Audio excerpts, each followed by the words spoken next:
নমস্কাৰ বন্ধু বান্ধৱীসকল, আজি মই আপোনালোকৰ লগত আলোচনা কৰিম এইকেইটা ৰাশি লোকে অৱশ্যেই হাতত ৰঙা সূতা বান্ধা উচিত। সকলো স্বপ্ন হ'ব পূৰ্ণ। গতিকে ইয়াৰ বিষয়ে সবিশেষ জানিবলৈ হ'লে আহক প্ৰথমে ভিডিঅ'টি আৰম্ভ কৰি লওঁ। বন্ধুসকল, জ্যোতিষ শাস্ত্ৰৰ অনুসাৰে হাতত ৰঙা সূতা বন্ধাটো বহুতো শুভ মানা হয়। হয়তো আপোনালোকে বহু মানুহকেই হাতত ৰঙা, হালধীয়া বা কলা আদি সূতা বন্ধা দেখিছে। এই হাতত ৰঙা, কলা বা হালধীয়া ৰঙৰ সূতা বন্ধা সকলৰ ভিতৰত কিছু লোক আছে যি কেৱল চখ পূৰণৰ কাৰণতেই হাতত বেলেগ বেলেগ ধৰণৰ সূতা বান্ধি ৰাখে। ইয়াৰ বাহিৰেও এনে কিছু লোক আছে যি ধাৰ্মিক মান্যতাৰ অনুসৰি নিজৰ হাতত এই সূতা বান্ধে। গতিকে জানো আহক এই হাতত সূতা বন্ধাৰ বিষয়ে কিছু কথা। বন্ধুসকল, আজিৰ এই ভিডিঅ'টিৰ মাধ্যমেৰে আপোনালোকক জনাম যে কোন কোন ৰাশিৰ লগত সম্বন্ধিত লোকৰ বাবে এই হাতত ৰঙা সূতা বন্ধাটোক অতি শুভ মানা হয়। সেয়েহে জানো আহক সেই ভাগ্যশালী ৰাশিকেইটাৰ সম্বন্ধে। বন্ধুসকল, ইয়াৰ ভিতৰতে 1 নম্বৰতে হ'ল সিংহ ৰাশি।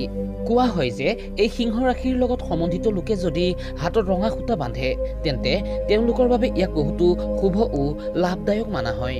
এই ৰাশি লোকে যদি হাতত ৰঙা সূতা বান্ধে তেন্তে তেওঁলোকৰ ভগৱানৰ শক্তি লাভ হয়। ইয়াৰ লগতে এওঁলোকৰ ব্যৱসায় ও চাকৰিৰ ক্ষেত্ৰতো মিলে সফলতা।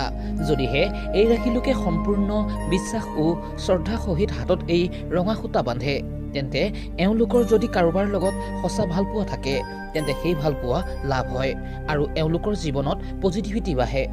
2 নম্বৰতে হ'ল কৰ্কট ৰাশি। এই ৰাশি লোকৰ বাবে হাতত ৰঙা সূতা বন্ধাটোক বহুতো শুভ মনা হয়। কোৱা হয় যে এই ৰাশি লোকে যদি হাতত ৰঙা সূতা বান্ধে তেন্তে তেওঁলোকৰ ব্যৱসায় বাণিজ্যত লাভ মিলে, লগতে মা লক্ষ্মীৰ কৃপা প্ৰাপ্তি হয়। প্ৰভাৱশালী ব্যক্তিত্বৰ এইসকল লোকে জীৱনত আহিব লগা যিকোনো সমস্যাক বহুতো সহজেই অতিক্ৰম কৰি সফলতাৰ দিশে আগুৱাই যাব পাৰে। কিন্তু এই কৰ্কট ৰাশি লোকে এই কথাটি ধ্যান ৰাখিব, এই ৰঙা সূতা হাতত মংগলবাৰৰ দিনটিত বান্ধিব আৰু বজৰংবলীৰ দৰ্শন কৰিব। এনে কৰিলে এওঁলোকৰ জীৱনৰ পৰা সকলো দুখ কষ্ট দূৰ হৈ উঠিব আৰু জীৱনলৈ সুখ শান্তিৰ আগমন ঘটিব। 3 নম্বৰতে হৈছে মিথুন ৰাশি। এই ৰাশিৰ লগত সম্বন্ধিত ব্যক্তিৰ বিষয়ে কোৱা হয় যে এওঁলোকে সদায় হাতত ৰঙা ৰঙৰ সূতা বান্ধা উচিত, কাৰণ এনে কৰিলে এওঁলোকৰ জীৱনত কোনো শত্ৰুতাৰ প্ৰভাৱ পৰিব নোৱাৰে। এনে ব্যক্তিৰ লোক যি ঠাইলৈ নাযাওক কিয় তেওঁলোকৰ সন্মান লাভ হয়। ইয়াৰ লগতে এওঁলোকৰ ওপৰত হনুমানজীৰ কৃপা সদায় বনি থাকে, যাৰ দ্বাৰা জীৱনৰ পৰা সকলো সমস্যা দূৰ হৈ উঠে আৰু বিবাহৰ ক্ষেত্ৰত থকা সমস্যাও দূৰ হয়। জন্মকুণ্ডলীত থকা দুখ দূৰ হয়।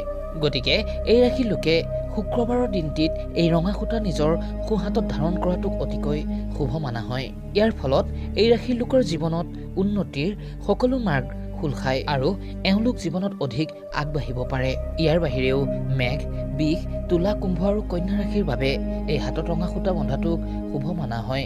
এনে কৰিলে এওঁলোকৰ ওপৰত হনুমানজীৰ অসীম কৃপা থাকে, লগতে কেৰিয়াৰ, প্ৰেম আৰু বিবাহ আদি সমস্যা দূৰ হয়। বন্ধুসকল, এই হাতত ৰঙা সূতা বন্ধাটো সকলো ৰাশিৰ বাবেই শুভ হয়, কিন্তু এইকেইটা ৰাশিৰ বাবে অতিকৈ শুভ মানা হয়। সেয়েহে বন্ধু বান্ধৱীসকল, যদিহে ভিডিঅ'টি ভাল পালে তেন্তে তলত কমেণ্টত শুদ্ধ মনে লিখিব জয় বজৰংবলী।